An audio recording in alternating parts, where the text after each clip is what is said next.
Good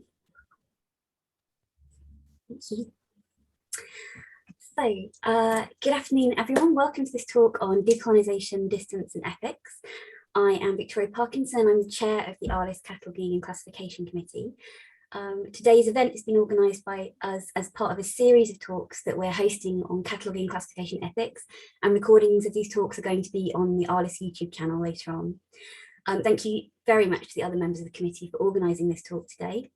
At the end of the presentation, there will be time for questions. So if you put those in the chat box as you think of them, then at the end, Annalisa will read them out. And hopefully Nicole will be able to answer some of them. Let me hand over then to my fellow committee member, Annalisa, to introduce our speaker today. Hi. Hello, can you all hear me? I had little problem connecting at the beginning, but all fine now. So good morning all, and welcome back to the second appointment with our series of talks on cataloging and classification ethics. Just a quick introduction of myself. I am Annalisa Ricciardi, and I am part of the ARLIS Cataloging and Classification Committee, and I work for the British Library as a cataloger of Americas and Oceania office. Today, I'm so very pleased to introduce you Nicole Brandon, a brilliant colleague and a scrupulous researcher. Her talk is titled Decolonization, Distance and Ethics, Cataloging and Classification of North America Indigenous Knowledge in UK Libraries. She will tell us more about how distant institutions and the information on Indigenous knowledge they hold can impact Indigenous communities in multiple aspects of their lives. Nicole's talk will explore with specific examples the ways in which libraries can take actions to make a beneficial difference to Indigenous communities thousands of miles away, showing that it is not only possible, but ethically urgent. This will be the second time for me as a participant in one of Nicole's proverbial talks, because the first one was followed by a nice party. And well, I mean, this might not be her immediate focus, but I got the impression that her arguments functioned as a remedy to subvert the status quo that has long populated social and cultural belief, and as a model to give new perspective to standardized preconceptions. Nicole Brandon is an English literature PhD student at the University of Dundee, researching artificial intelligence and science fiction. She holds degrees in anthropology, Scots law, and creative writing. She was a PhD internship placement at the British Library until last March, researching radical approaches to providing access to the contemporary Indigenous knowledge of North America held in its collections. So now brace yourself as you're going to enjoy this. And Nicole, time and space to you now. Thank you so much. Thank you so much, Annalisa, and thank you, Victoria, and also Katie for organizing all of this. I am going to share screen and just get kicking.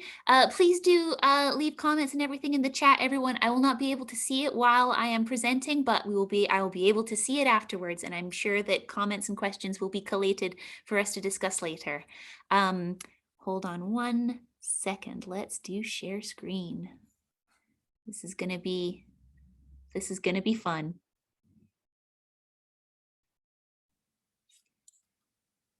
And then we are going to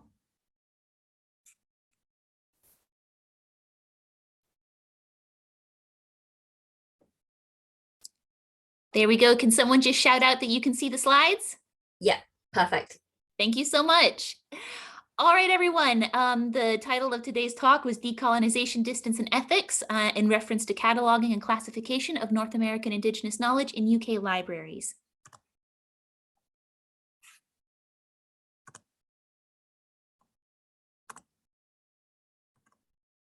Very briefly, you need to know a little bit about me. Thank you so much to Annalisa for that introduction. Only other additional info is to know that I'm based in Edinburgh, Scotland, that in terms of my experience of working in libraries, aside from the internship, all I have is that I was once a librarian when I was 10 and working in my school primary 7 library 1 day a week. That is as far as my professional, so to speak, knowledge of library information and science works. But it's, you know, it's useful occasionally to have someone coming in from a quite lateral perspective to take a look at your ways in which that everything is operating in order to suggest things that perhaps might wisely go unsuggested by people already working in the industry.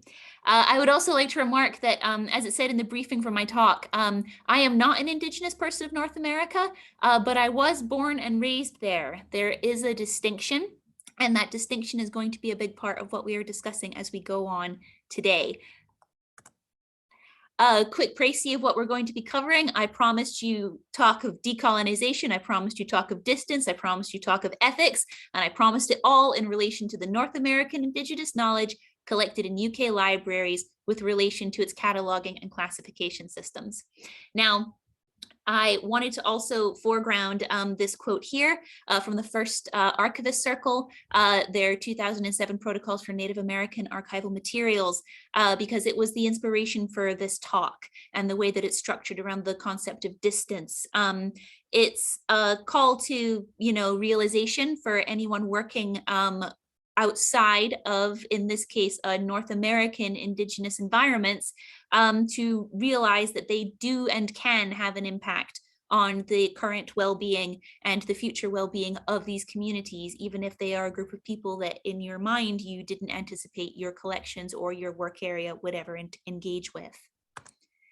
So let's snap right into it. A couple of definitions, just to give you an idea of what I mean by distance in this talk. Now, when we're defining distance, it's not exclusively a matter of the measurable physical distance of, thousands of miles between the UK and Ireland and North America. That is a component. It's a very practical obstacle that needs to be overcome, but it's also a matter of psychology. Psychologically, the distance can and does give rise to a distancing effect that alters the priorities of the parties involved in a distant relationship. You've heard out of sight is out of mind. People say that for a reason. And it also becomes an element of prioritizing and also humanizing. It's much easier to humanize and much easier to understand and to listen to people who you are surrounded by.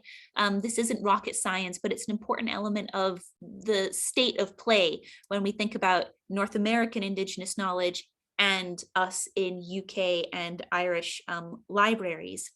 So with that said, obviously distance can be navigated inequitably, resulting in power imbalances that can be extremely difficult to get a grip on, because on one side, you might have great difficulty appreciating that what you're doing is even having an impact elsewhere. And on the other side, the people who are being impacted have no remedy or recourse or ability to begin a discourse with the people doing the impacting. So these are power imbalances and elements that are in common with the experience, particularly of Indigenous people who have been colonized by colonial forces, which Britain, the British Empire, was one of the biggest. So it's very important to keep that in mind, because that history is very live and ongoing. Colonial effects didn't stop when the empire ceased to be the empire. It's an ongoing process that continues to recapitulate itself upon populations. And distance can also be used as a means of maintaining or enforcing ignorance. That ties back to the kind of power structures and psychology of colonialism that can be represented through these knowledge, the way that we interact with these different knowledge systems. And that's important to remember too. This talk, by the way, isn't about like casting blame or saying people are doing things horribly wrong. This talk is about making sure that people who weren't aware before can be aware now of the ways in which their work can do so much more for so many more people. And without that knowledge and awareness, we're not going to get very far, are we? So very briefly, to define ethics, I'm going to just rely quite briskly on the definition provided by Dr. Deborah Lee in her excellent talk, which kind of kickstarted this entire series of talks of which I am now a part. I would definitely recommend seeing Dr. Lee's presentation. It's fantastic. You can see it on the ARLIS YouTube channel. She focuses in on cataloging ethics as an attempt to locate the moral dimension, right and wrong. I'm not going to go into a deep philosophical dive or a deep rhetorical dive on concepts of ethics. What I'm going to do is use it as a term to basically draw attention to the fact that there is more than one way of understanding right and wrong when it comes to knowledge systems. And there are areas where one person's right is going to be another person's wrong. And what happens next is going to be quite fraught and quite interesting, and it's fertile ground for new developments, but it's also fertile ground for hurt feelings, damage, confusion, and other things. So we must be bold about that. Grappling with ethical stances as librarians includes topics that Dr. Lee mentioned and that I'd like to draw your attention to regarding ideas of neutrality, ideas of understanding what is factual, considering what knowledge is available to be housed in libraries. And I don't necessarily mean available as in you can get a book on it and it should be in your library. It's like, is it available in terms of its cultural context and significance and its impact on other people to be housed in the library? Could it do harm if it was in the library? Could it be harmed if it was in the library? These are all very live questions, particularly when we're talking about Indigenous knowledge systems in non-Indigenous large institutional settings like libraries. And then, of course, as I said, there's the ethical tensions raised by the extant systems of cataloging and classification, which most libraries have inherited. I know that for some arts libraries, of which I'm sure there are quite a few since this is an ARLIS talk taking part, you do have more scope and capacity for having more cataloger input, for having classification systems that are more geared towards your specific collections and your specific user base and your staff, which is why I'm so excited to be talking to you guys first about all of this, because there is scope potentially for quite a lot of you to start wheels turning with it quite quickly. Now we get to defining decolonization. This is very, very important, and you don't need to read this whole slide. What you need to understand is when I say decolonization, I don't mean it as an interchangeable metaphor, and neither do the people who wrote the paper on which has been so formative for my beliefs and my understanding of the purpose of decolonization as an idea. Eve Tuck and Wayne Yang, pictured here, wrote this paper in 2012. And in essence, the things that you need to know about it is that it's a great read. You absolutely need to investigate it. But what you need to know is that when they say decolonization, they don't mean it as an interchangeable synonym with any other project related to potentially on prima facie related fields like human rights or equality, diversity, and inclusion, or civil rights. That's not what they're talking about. Decolonization is a quite separate project, and decolonization is very specifically aimed at decolonizing. It is aimed at ejecting and rejecting colonial frameworks for living, for thinking, for storing your knowledge, and for engaging with landscapes and each other. It doesn't have a synonym. So if you start to encounter decolonization in contexts where it's being blended in with these other terms, no matter how well-meaning that is, it's going to dilute and destroy the ability of decolonization to actually function as an idea. So please be aware of that as we go forward. When they say decolonization is not a metaphor, they don't mean it in a nice way, and honestly, neither do I. The important thing to know is that decolonization is, as I just described, knowledge work. We have a fantastic couple of Indigenous library workers whose paper is absolutely, I mean, all the papers are fantastic, but you're going to really enjoy this one as librarians, who are describing the function of decolonization in libraries in their paper. And they say at its most basic, decolonization work is about the divestment of foreign occupying powers from Indigenous homelands, modes of government, ways of caring for the people and living landscapes, and especially ways of thinking. So you can all imagine the ways in which categorization and classification systems have immense and inextricable impacts on the function of a library in colonial knowledge systems. I mean, it's inescapable, and it's something that these people are working very hard to think ways around and to find ways to make sure that Indigenous knowledge systems can also be at home in libraries, find homes in libraries, and be assessed in relation to libraries. So the points here, 1, 2, and 3 are very, very valuable. It says for non-Indigenous individuals, decolonization work means stepping back from the normative expectations that 1, all knowledge in the world can be represented in document form. That's a big one for libraries, and that includes videos and art books and images and things like that.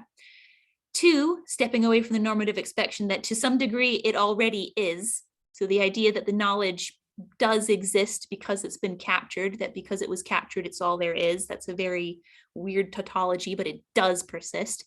And also to step away from the normative expectation that Indigenous ways of knowing belong in state-funded university and government programs for the benefit of society's privileged elite. So this goes back to the extractive relationship that an awful lot of Indigenous people have had, have had over the years with different research groups or different universities or different government bodies or arms of the state, well-meaning or not, who basically have taken their knowledge and placed it in libraries and obscured it from the people for whom it is incredibly significant, and who've also decontextualized it and enabled it to be spun and even in some cases weaponized against these communities and peoples. It's very important to remember that there's a very fraught history between a lot of these peoples and library systems. And I love this quote, just to read it. When we understand how colonization works through techniques of reducing, misnaming, particularizing, marginalizing, and ghettoizing, we can better appreciate practices that more accurately and precisely name, describe, and co-locate historically subjugated knowledge. What they're describing, Duarte and Velarde Lewis, when they say that, is essentially ethical, compassionate, functional, excellent librarianship. So this should give you an idea of, despite the areas of friction that were in the preceding slide, there is genuine hope, value, and excitement to be found in decolonial approaches to library work. Everything that I've heard my colleagues in library information talk about that they want their libraries to be able to do for readers and for the knowledge itself, it could be possible in part through Indigenous and decolonial frameworks. So I wanted to make sure you knew that. Last up, just the word Indigenous. I wanted to just run this past you because I'm aware that though we have people from all around the world taking part, which I'm very excited about, in the UK and Ireland, awareness of Indigenous peoples from around the world is extremely low in terms of common knowledge terms. We'll get into that a little bit later. Some personal anecdotes on that score. But just to give you an idea of what the word is being used for and what it means.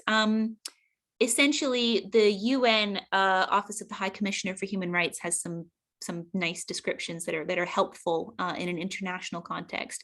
Indigenous people live on all continents. There is no authoritative definition of Indigenous peoples under international law and policy. We're going to keep coming back to this idea of definitions because I know that it's not particularly helpful for classification and cataloging systems to have words being used that are evading specific nailed down, find it in the dictionary meanings. Sorry, that's just how it rolls. That's just how it be when you're looking at Indigenous issues. And that's very much important and a part of what their library science engages with.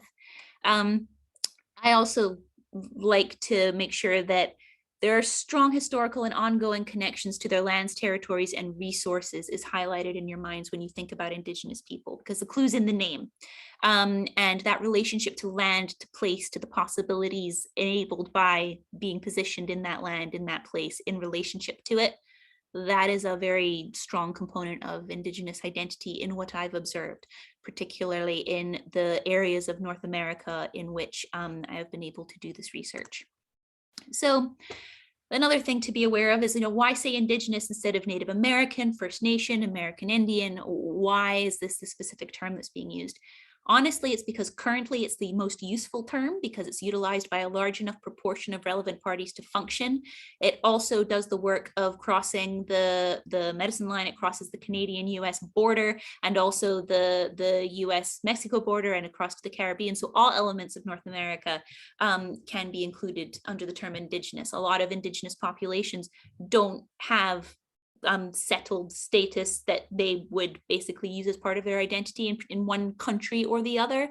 Moving between places is perfectly normal, and those people should be included. Indigenous allows us to do that. It's also worth bringing up that you should remember that, oh, it's gone back, so sorry. There it is. Remember that this is just a temporary word that we're using. In all language, language changes, words change. There isn't, this is the word Indigenous is not a magic pass, as Chelsea Val indicates here, for talking about people. And it's also really important that you know that this language is under pressure because these people are under pressure. So it does become slippery and it does change.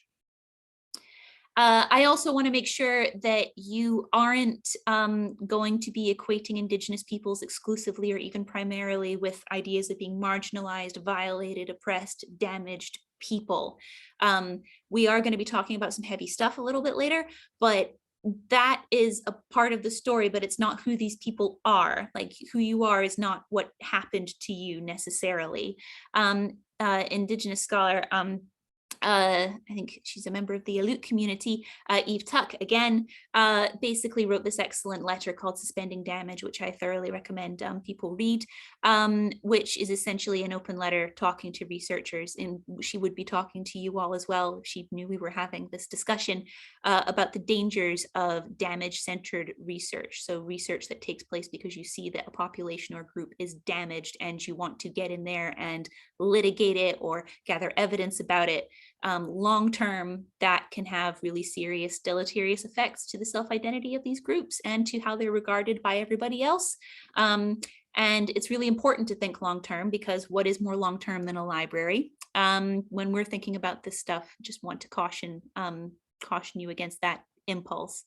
And the key, of course, is specificity.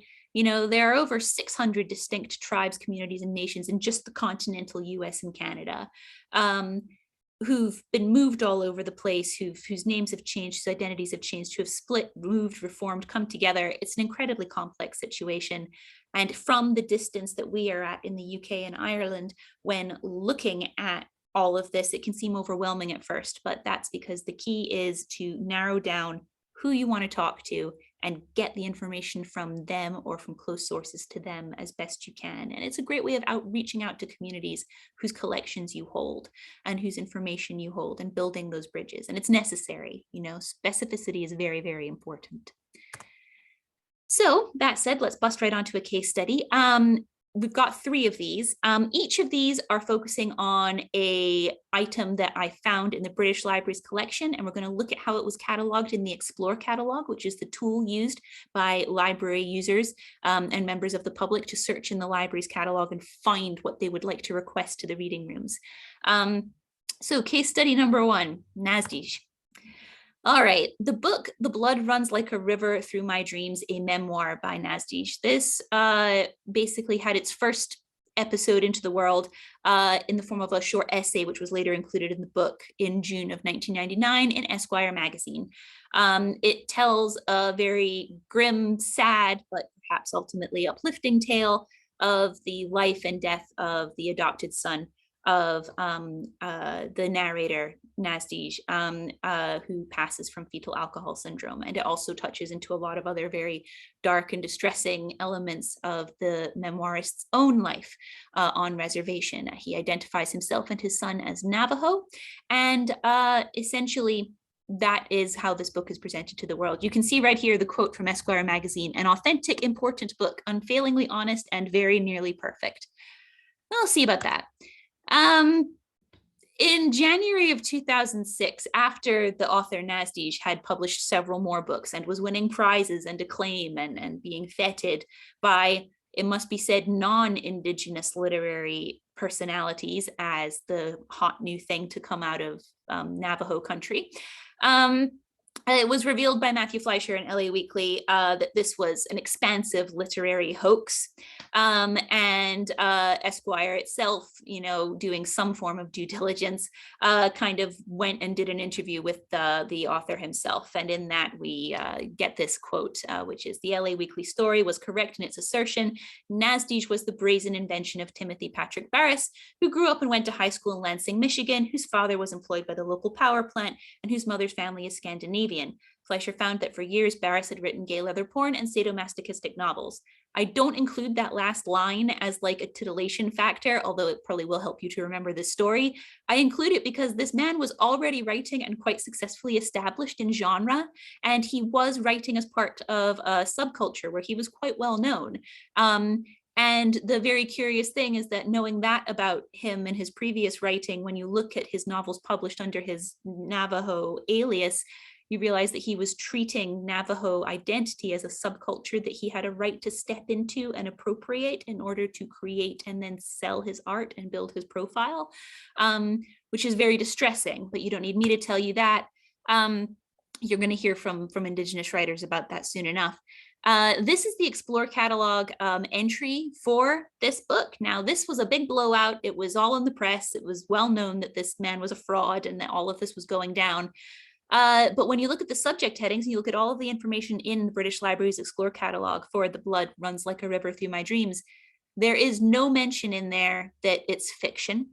It is only tagged under Navajo Indians biography, Indians of North America, mixed descent, Navajo Indians, social life and customs, Navajo Indian reservations, social conditions, and there's a Dewey classification number. This is a problem because anyone from over here looking to read about Navajo people would be perfectly able to find this and read it as if it was a memoir. A memoir is something that people new to a culture are much more likely to pick up and engage with because it is written in a style that's meant to be picked up and engaged with. This thing is kind of designed to present itself as fact and truth, and not as a matter of mischief making or as a matter of, you know, false memoir and tricksiness that could have some literary merit, arguably. Because if that was the case, then it would perhaps be tagged that way.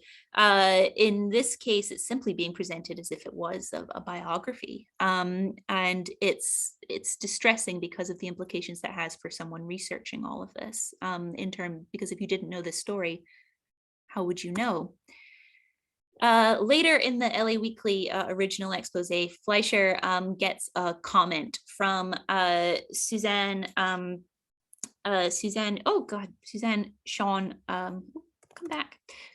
Suzanne Sean Harjo, which kind of goes into depth on the way in which the false assumption of Indigenous identities, particularly in this case for Navajo people, is a really serious issue. It's not just a matter of, you know, identifying as a group that, you know, otherwise wouldn't have you. It's a legal issue of citizenship.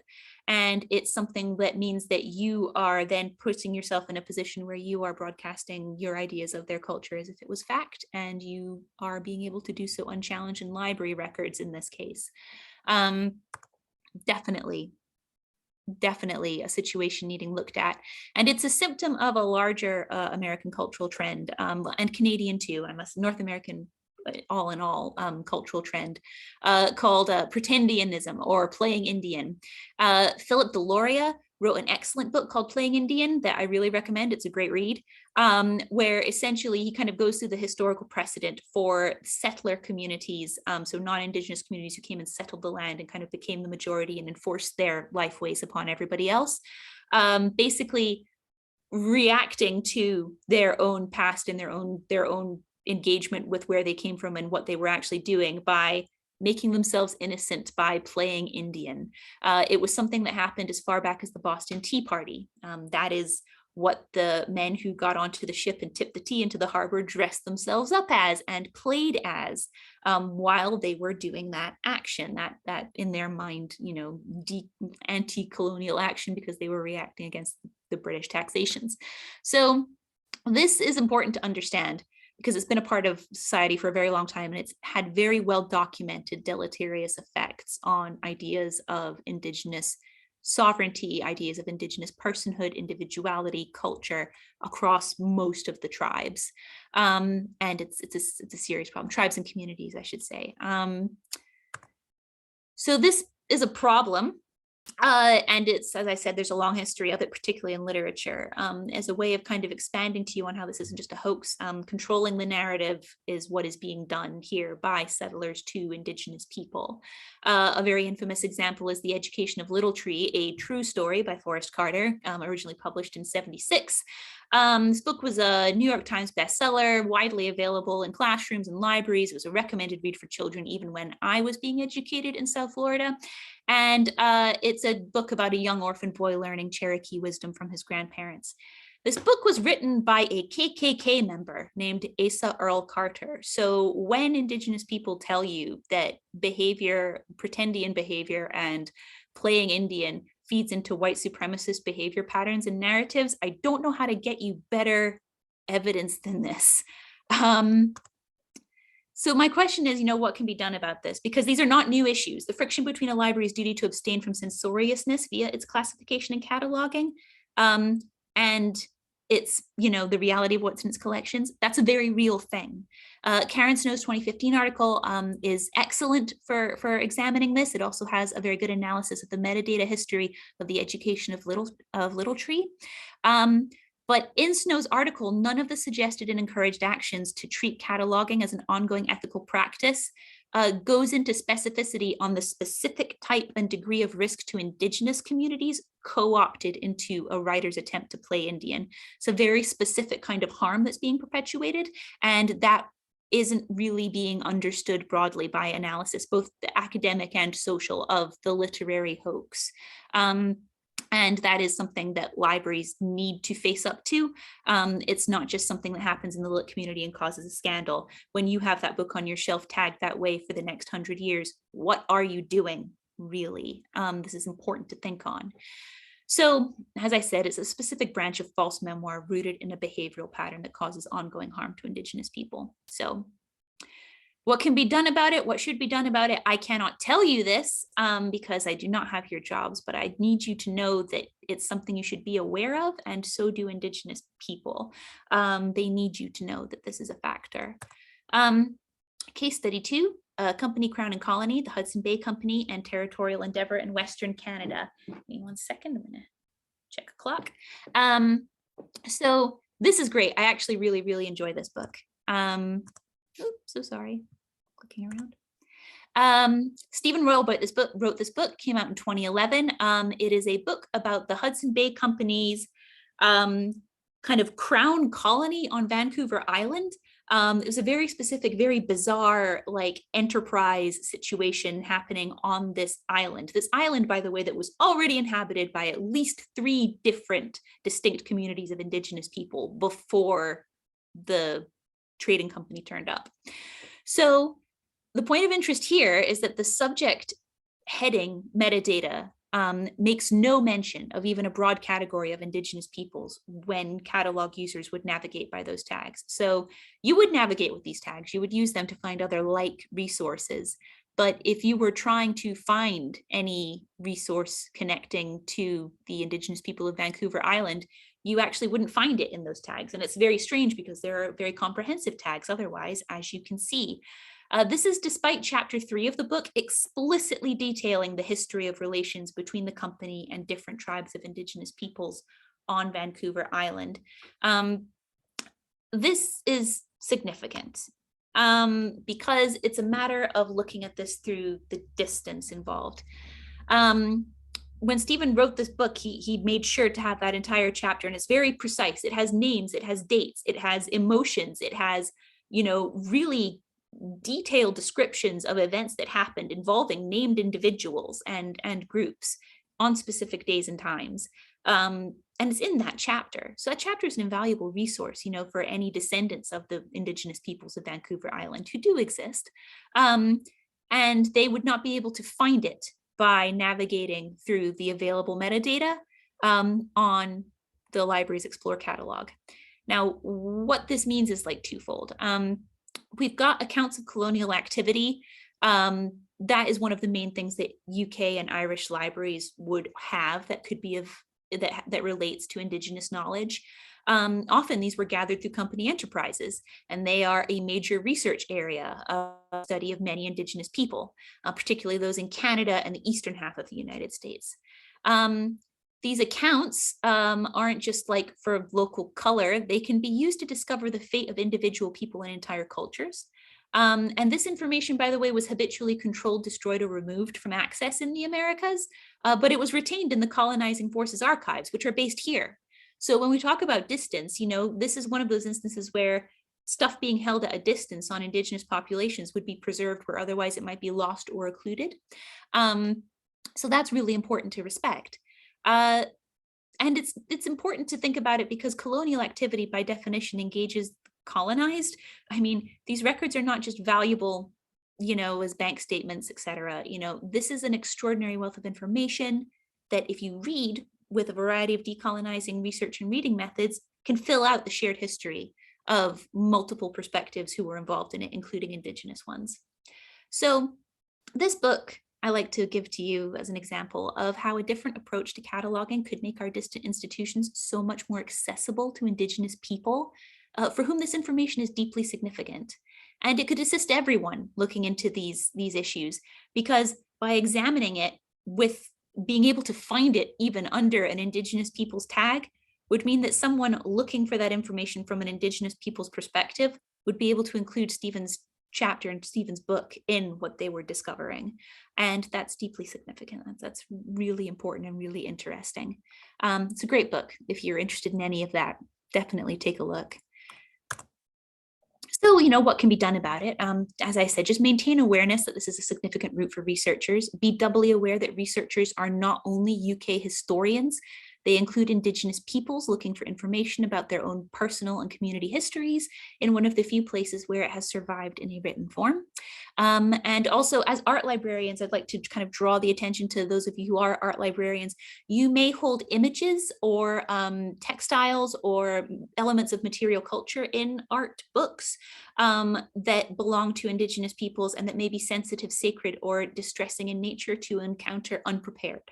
And it is likely that these images are not going to be classified in a way that you would recognize, and that information about what you're holding may not be available to you as staff or indeed to library users. It's a bit of a landmine that's been left in a lot of the creative work and also the recorded historical and anthropological and social studies related research that's kind of been generated about Indigenous communities in North America, which I will go into with the next example. But I would say that like the only advice that that I imagine could be of any use, not that it's prescriptive, but would just be to maintain an empathetic and accurate metadata for your collection items to enable their finding by those seeking them. And also contemplate that there may be warning tags that it would be appropriate to include, and be aware that a warning tag needs to come near the start of a researcher's encounter with a record or a collection item. It's no good if it's there, but it's at the bottom, if you see what I mean. And a lot of library classification systems are not built to make that easy. That's very, very important for you to know about. Just in terms of your work actually making a difference. I would also say that one of the really interesting things that I encountered was the absolute value of performing bibliographic work to develop your institution's understanding of your collections, so that you can hand like a bibliography of what's in your collections to a researcher that has been developed from an Indigenous perspective or has been developed to highlight Indigenous elements in your collection. That helps you build a dialogue with communities. It helps you and your institution to discuss relevant collection items that may need, special care or special consideration. It's really an excellent way to help redress the quite severe imbalance, particularly in UK and Irish library institutions, in favor of basically the colonial archives and the stories of the colonizer forces, for another way to say it. You would not believe the number of incredible bibliographies that exist regarding Captain James Cook. But if I go to look for information about the Indigenous Hawaiians or the Indigenous peoples of the eastern side of Canada that he had quite a deleterious impact on, it's very difficult to find that information. I have to go scouring for it, which is nonsensical, really. They were a part of the situation too, and redressing that imbalance is incredibly valuable. So case study 3, this is my favorite. This is an Edinburgh tale. I mentioned that I'm in Edinburgh, Scotland, and this is a tale that happens entirely in Edinburgh. This is the book Who Were the First North Americans by Philippa Wingate. It's an Usborne starting point history. Take a look at that and spot the problems. It's just nothing but problems, honestly. This book is part of a collection that includes titles like Who Were the Romans? And, it's not approaching the idea of Indigenous lifeways and civilization as if it's something that has continued. It is treating it as if it's something that has come and gone, like the dinosaurs or, something like that. It's deeply distressing and deeply concerning to observe. The title is simply a problem. Who were the first North Americans? They still exist, they're still here. The idea that they're in the past is in fact something that I wanted to talk to you about in relation to this next element of the ethics and the imperative for you to be doing this work in your libraries and keeping an eye out for this. It's the phenomenon of the indigenous disappearance and the fictionalization of Indians. I use scare quotes there, because indigenous disappearance and then its offshoot effort, salvage anthropology, was a policy whereby it was assumed that indigenous peoples, particularly in the US and in what is now known as the US and Canada, were basically on their way to extinction, and it was the responsibility of the white folk basically and their civilization to take records of them, and so there would ever be a recording that these people ever existed, and to keep their knowledge and to keep their traditions not alive but encapsulated in, among other things, library systems and library shelves and kept distant and in the past. That effort kind of reached its apotheosis from the 20s to the 50s, the 1920s to the 1950s.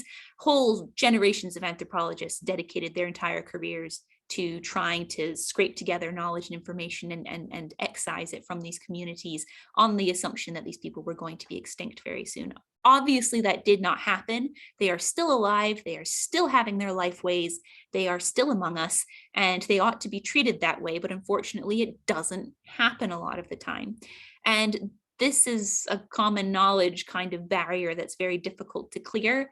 And it isn't just the result of malice by the general public. I mean, the justification for taking, keeping, and reshaping a continent that was already inhabited by other people wound up being located in the idea of those peoples as inevitable extinction, that they would be replaced.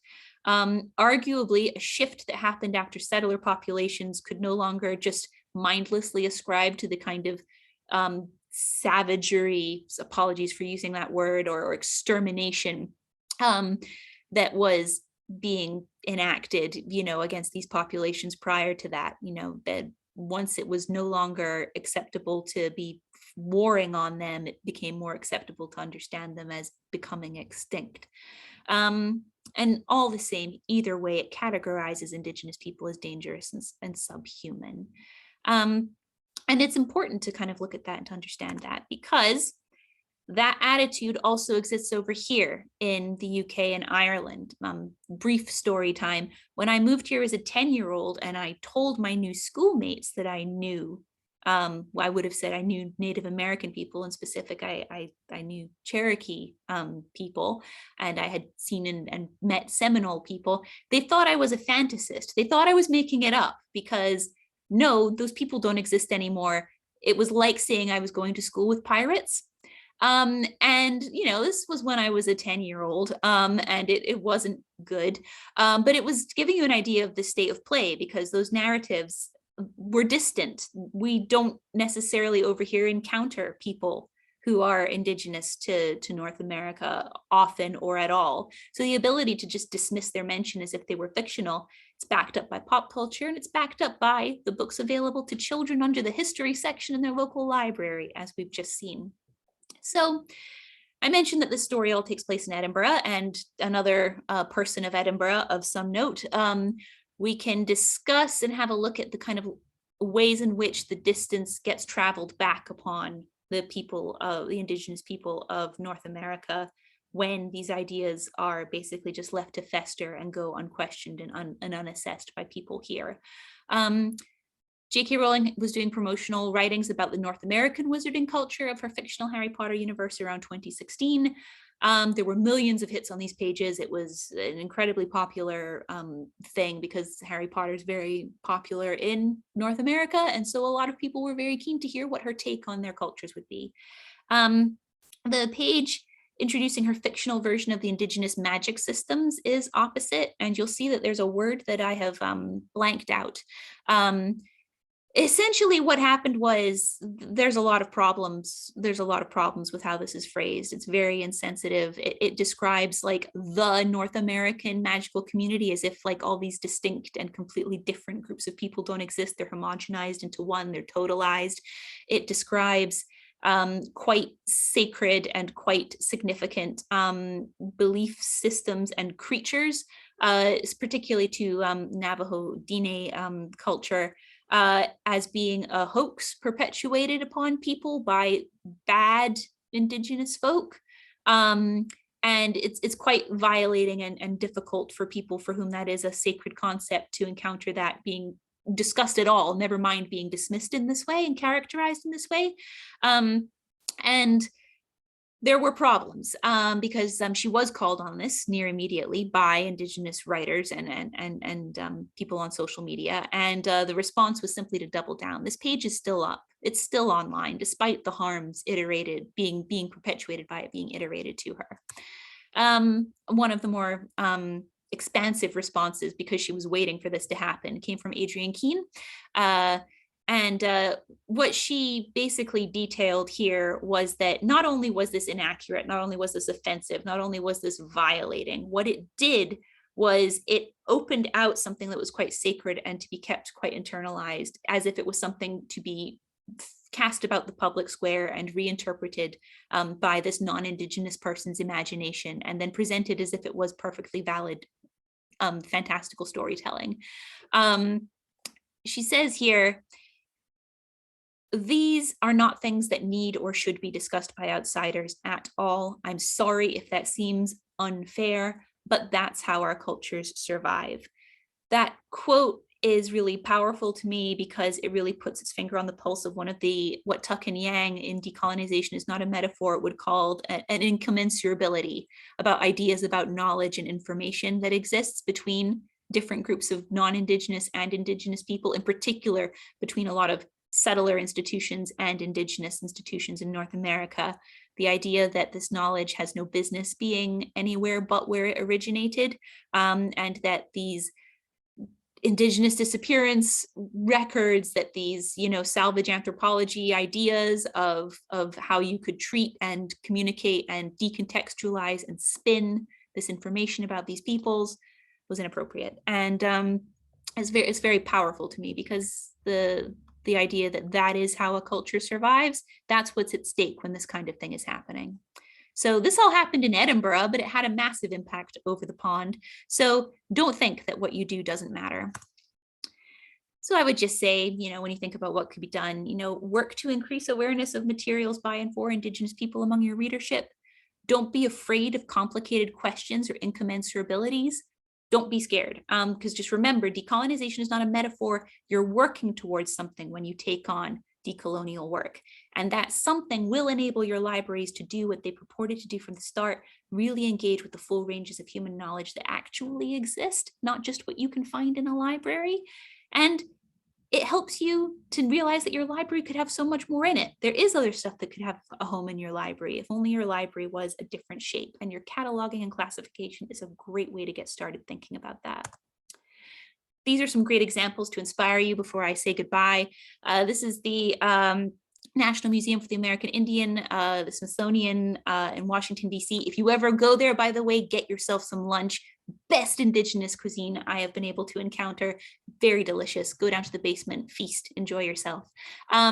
When the NMI came into governance of Indigenous peoples, which I don't think it always was, or at least its collections as they were collected were not always done so under the governance and guidance of Indigenous peoples, they did run into quite a few situations where there was stuff that had no business being in those collections that they had to find ways to cope with. And what they did was kind of against most extant museum policy in the I think it was the 80s when this happened. They just started immediately, either if it was appropriate, holding ceremonies and destroying it, if it should have been destroyed, returning it to communities, consulting with families. Their priorities were not what the original collectors of those items imagined they might be. But this institution is incredibly successful and is incredibly well regarded and interpreted as a safe and caring and Indigenous first space. And that is part of the reason why. Another one is the American Philosophical Society. They've been working on their classification and categorization. They hold an awful lot of language materials related to Indigenous peoples in the USA, and I think also in Canada as well, and they have done for a very long time. Hopefully you'll tune in a couple of weeks to my friend Rebecca Slatcher's talk, where she'll go into more depth on that. And there's even like full-on Indigenous libraries. The Huihua Library in the University of British Columbia is a fantastic example. I would love for you to read the paper that Doyle, Lawson, and DuPont wrote, basically describing how they run their library and what they're up to with it, and as staff, what's important to them and how they've overcome what maybe from the outside looked like quite insurmountable odds to create a space that was able to do the things they needed an Indigenous-led library to do.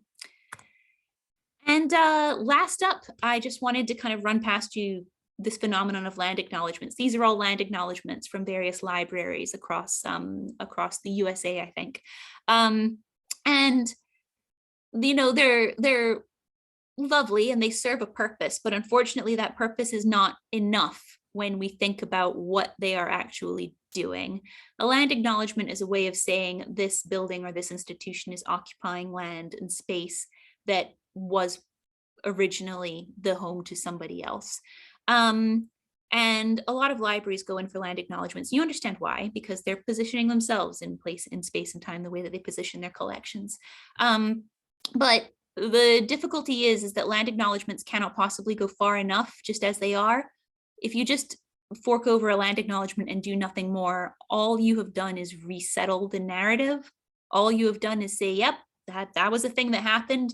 Don't know what to do about it. Not going to do anything about it. Just going to say it happened. That isn't enough. These people exist still, and they're thriving, and they're asking questions about, well, then if that happened, what are you going to do about it? And I think that even though we are distant in the UK and Ireland from elements like land acknowledgements, we shouldn't discount the theme underlying what's happening there. Though there may not be any land acknowledgements necessarily to make standing here in Edinburgh, what I can do is contemplate the fact that, you know, if I care about this, there are actions that need to be taken. It's not enough to say there's a problem. You have to act upon it. And with that, thank you.